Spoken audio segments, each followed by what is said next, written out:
एकादशी का जो उद्यापन होता है, ये कार्तिक का महीना पूर्ण होगा, मार्गशीर्ष लग जाएगा। महाराज, एकादशी का जो उद्यापन होता है वो केवल मार्गशीर्ष मास में ही होता है, इसके सिवाय एकादशी का उद्यापन नहीं होता।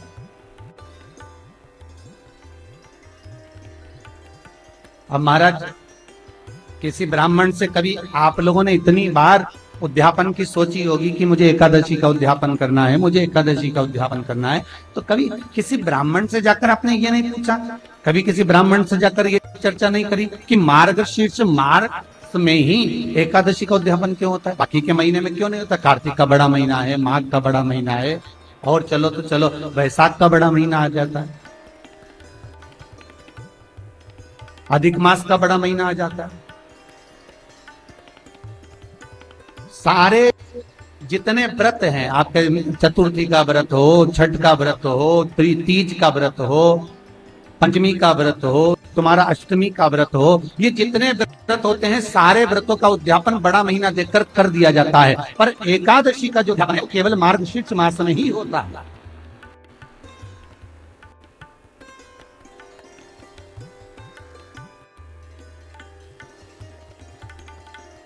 कभी हमारे भीतर भी तो संशय आना चाहिए कि ये मार्गशीर्ष मास में ही एकादशी का उद्यापन क्यों?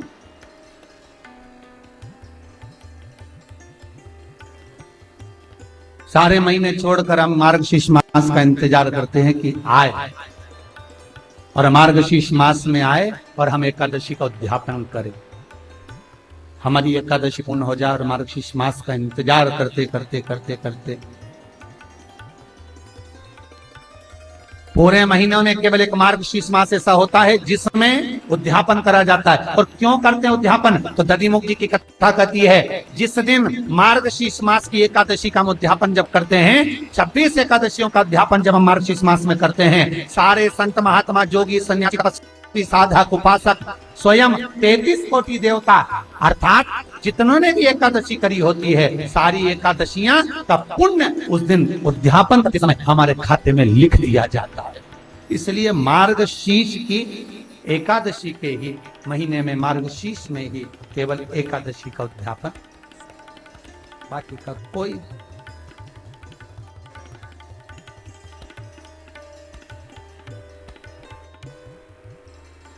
महाराज, सुग्रीव के मामा दधिमुख जिनका नाम है, वो अपने शरीर को ये विचार करते थे कि मेरा शरीर भगवान ने दिया तो दिया क्यों? महाराज, कभी कभी एकांत में बैठकर विचार कर लिया करो। आप जितने लोग टीवी पे कथा सुन रहे हो, चाहे मोबाइल पे सुन रहे हो, कभी कभी विचार कर लिया करो कि हमारा जन्म क्यों हुआ है। सुग्रीव के मामा दधिमुख जी बैठे विचार करते, रोज प्रतिदिन किसी न किसी संत के सानिध्य में पहुंच जाते, किसी सदगुरु की शरणागति में पहुंचकर, और यही पहला प्रश्न रखते कि मुझे, मेरा संशय केवल एक है और वो संशय मिटा दीजिए कि मेरे जन्म का कारण क्या है, मैं क्यों पृथ्वी पर जन्म लिया।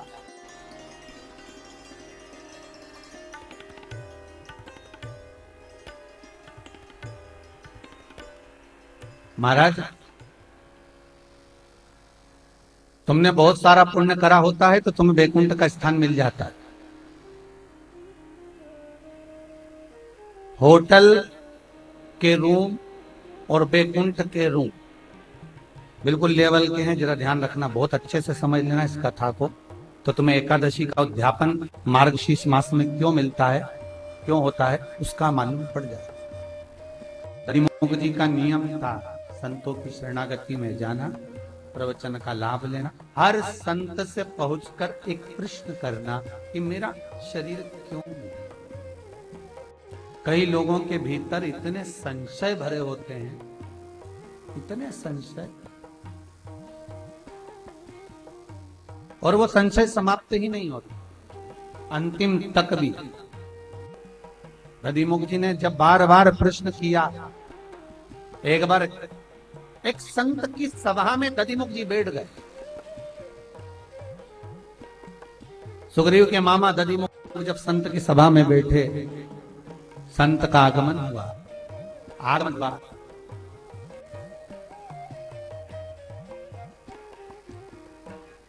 दधिमुख जी प्रश्न करते, उससे पहले संत ने प्रश्न कर दिया, कैसे आना हुआ। अब दधिमुख को तो यह प्रश्न था कि मेरा जन्म ही क्यों हुआ, किस लिए आया। आज संत ने प्रश्न कर लिया, कैसे आना हुआ।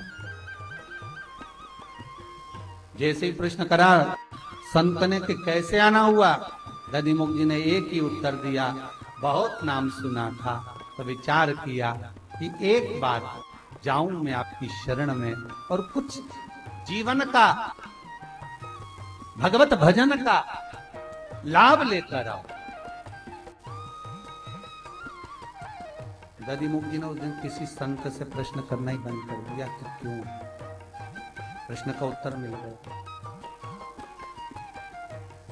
बहुत नाम सुना था महाराज, जब कीट पतंगा, झिंगुर, इल्ली, कीड़ा, गोबर का कीड़ा, पशु पक्षी, ये सारी योनियां जब हम काटते हैं, इन योनियों में हमको लगता है कि मैं कब पृथ्वी पर अच्छे रूप में जन्म लूंगा, कब अच्छे।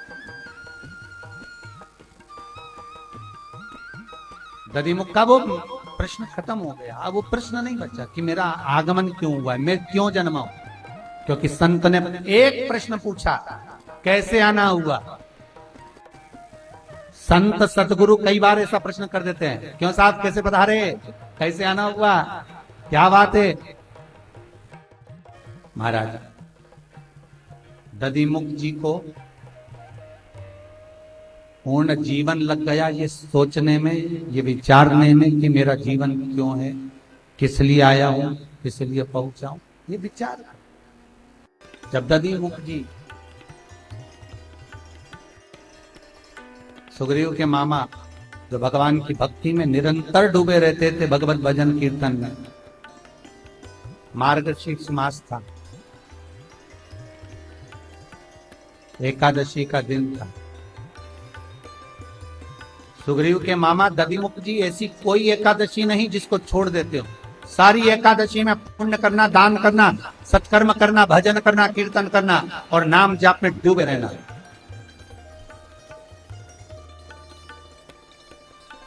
नाम कीर्तन स्मरण में डूबे रहना। महाराज 3 कथाएं मार्गशीर्ष मास के लिए है। मार्गशीर्ष मास में एकादशी का उद्यापन क्यों होता है, 3 कथाएं। और बहुत सावधानी से सुनोगे तो आनंद की अनुभूति हो। कई लोगों के तो हृदय के संशय मिट जाएंगे कि मार्गशीर्ष मास में ही एकादशी का उद्यापन क्यों होता है, बाकी के महीनों में क्यों नहीं। नहीं तो बैसाख में लोग कर ले, माघ महीने कर ले, कोई और अच्छा महीना ढूंढकर उसमें कर ले, कार्तिक आदिक में। पर मार्गशीर्ष मास में कार्तिक का महीना पूर्ण होगा और कार्तिक की पूर्णिमा के बाद मार्गशीर्ष मास लग जाएगा बस। तो इस महीने में जो उद्यापन एकादशी का होता है, उसका प्रमाण, उसका आनंद, उसका सुख। तो मार्गशीर्ष मास में एकादशी का उद्यापन क्यों। दधिमुख जी महाराज व्रत करते, दान करते, पुण्य करते, सत्कर्म करते। जैसे भीष्म पितामह जितनी एकादशी का व्रत करते, हर एकादशी में एक गौशाला में जाकर गाय को फरियाल कराना, गाय को व्रत कराना, गाय की सेवा करना। 26 गौशाला भीष्म पितामह की थी। जो एकादशी पड़ती थी, भीष्म पितामह गौशाला में जाते थे, उसकी सेवा करते थे और गौ माता के साथ फलहार करते। दधिमुख जी का नियम था पुण्य अर्जन करना। एक दिन महाराज दधिमुख के सामने एक बिच्छू का, और दधिमुख जी की आज एकादशी का सुंदर आनंद। महाराज भिक्षाम, महाराज भिक्षाम,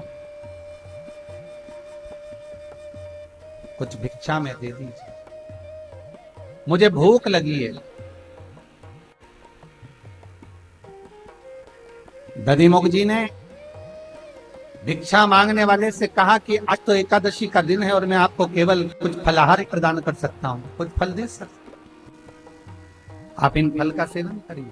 भिक्षुक कहता नहीं नहीं नहीं, मैं ये फल खाता नहीं, मेरे को तो आज भोजन ही चाहिए। और महाराज अगर आप मुझे भोजन नहीं देंगे तो दोषी करें। दधिमुख जी के मन में संशय भरा गया कि आज एकादशी का दिन अगर मैं किसी अन्नदान करता हूं तो मुझे पक्षी की योनि प्राप्त हो। अगर मैं अन्न दे देता हूं एकादशी के दिन तो मुझे पक्षी की योनि मिलेगी।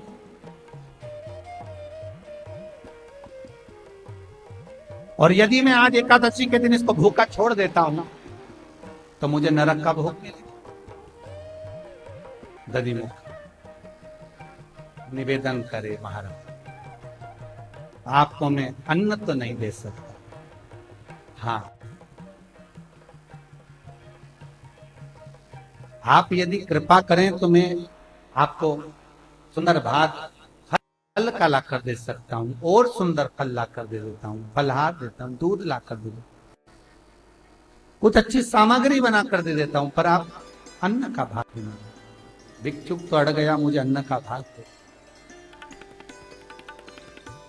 अन्न का भाग मुझे ग्रहण करना है। दधिमुख जी ने उसी समय हाथ जोड़कर जिन देवताओं के दरवाजे पर, जिन संतों की शरणागति में, जिन सदगुरुओं के पास में बैठकर प्रवचन सुना था, भजन किया था, कीर्तन करा था, स्मरण करा था, नाम जाप करा था, नाम कीर्तन में डूबे रहे थे, सारे संतों का, भगवंतों का स्मरण किया।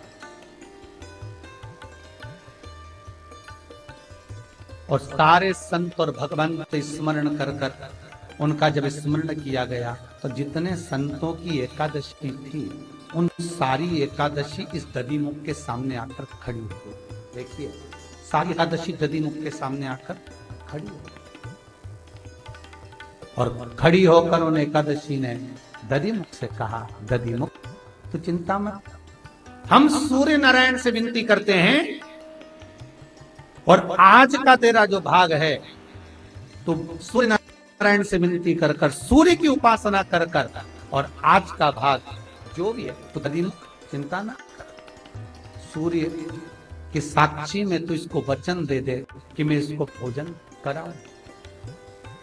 और जैसे तुम वचन दोगे हम सूर्य को धीरे धीरे ढलवा देंगे, दूसरा दिन लग जाएगा, पालना का दिन रहेगा, तुम इसको भाग प्रदान कर दो। एकादशी का क्रम। महाराज दधिमुख जी ने कहा नहीं मान, एकादशी से करें, अगर आप ऐसा छल करोगे तो ठीक नहीं।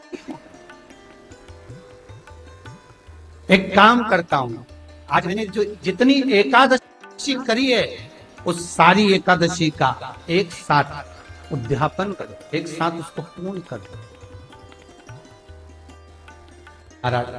मार्गशीर्ष मास में उत्पन्ना एकादशी का जो भाव वर्णन किया गया, उस दिन से एकादशी का उत्पन्ना मतलब उत्पन्न होकर प्रागट्यता के भाव कर दिया गया।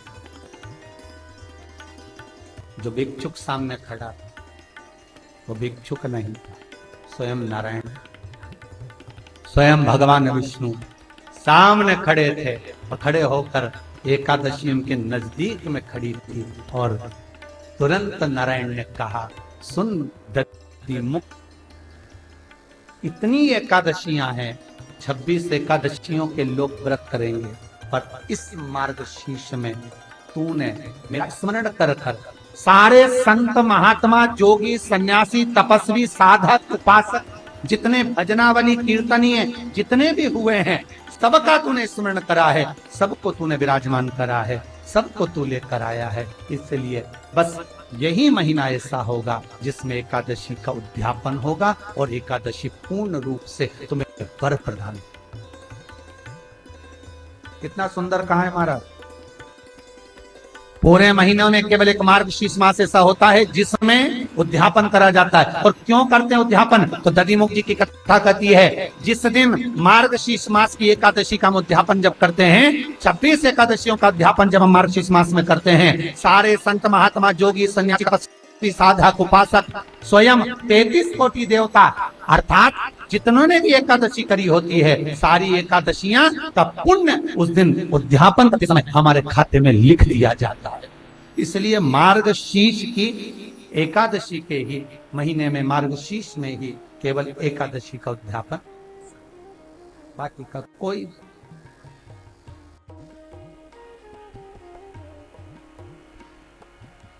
देखो बहुत ध्यान देना महाराज, इसको और सरल भाषा में समझ लो। व्यापार करना है अपन पूना में भी कर सकते हैं, व्यापार करना है तो अपन नासिक में भी कर सकते हैं, व्यापार करना है जहां रहते हो इंदौर भोपाल वहां पर भी व्यापार कर सकते हैं। पर अगर तुम्हारी किस्मत में बाहर जाकर व्यापार कर कर सुख ज्यादा पाना है, कहीं गए और वहां से ज्यादा कमा कर लिया है तो गलत है क्या? कुछ नहीं, आप गए लेकर आ।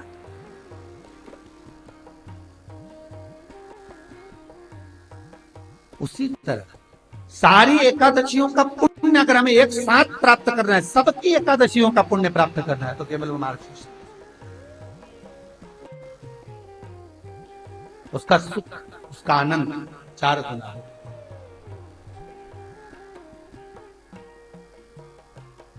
हम कई बार निवेदन करते हैं, आप अगर एकादशी का व्रत कर रहे हो महाराज, पूरे साल एकादशी करो, मना नहीं है, पर मार्गशीर्ष मास में जो एकादशी है, स्कंद पुराण कहती है कि दोनों एकादशी का व्रत कर कर या पूजन कर कर हम सारे दुनिया में जितने संत महात्मा जोगी सन्यासी तपस्वी साधक उपासक हुए, जिन्होंने एकादशी का व्रत करा, उनकी पुण्यता हम प्राप्त कर सकते हैं। ये केवल 2 एकादशी, केवल 2 एकादशी की मृत्यु दीजे, द्वादशी को दाग, वृंदावन की लकड़ी दीजे, दीजे दोनों हाथ, मारा द्वारी द्वारा, नाथ मारा 4 गुजारा। मंदिर जी की तुलसा दीजे, दीजे दोनों हाथ, अंत समय में दर्शन दीजे, राधा रुक्मण साथ, मारा द्वारका।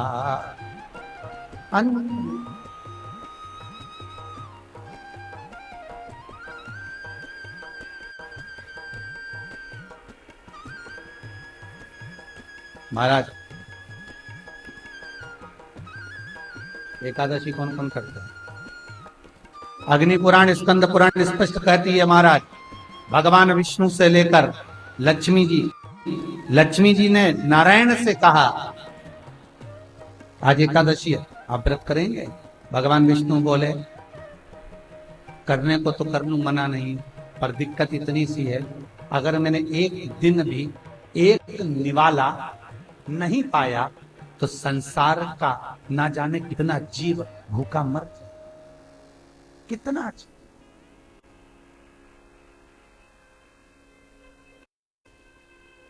लक्ष्मी जी ने कहा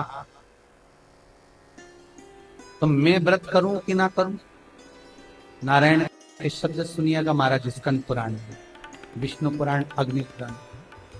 नारायण कहते हैं लक्ष्मी तू एकादशी का व्रत कर,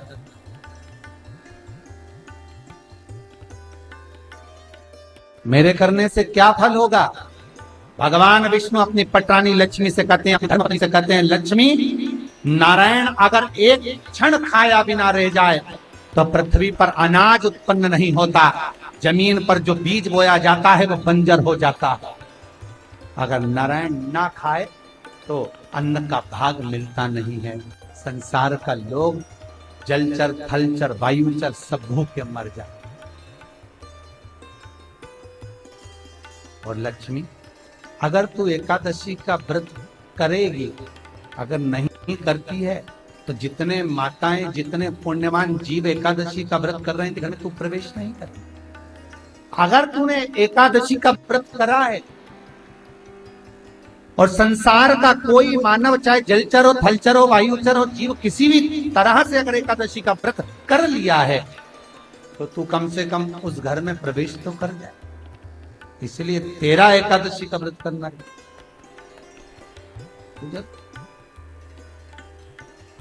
महाराज श्रीमद् भागवत कथा कह रही है, भगवान कृष्ण का पावन चरित्र कर,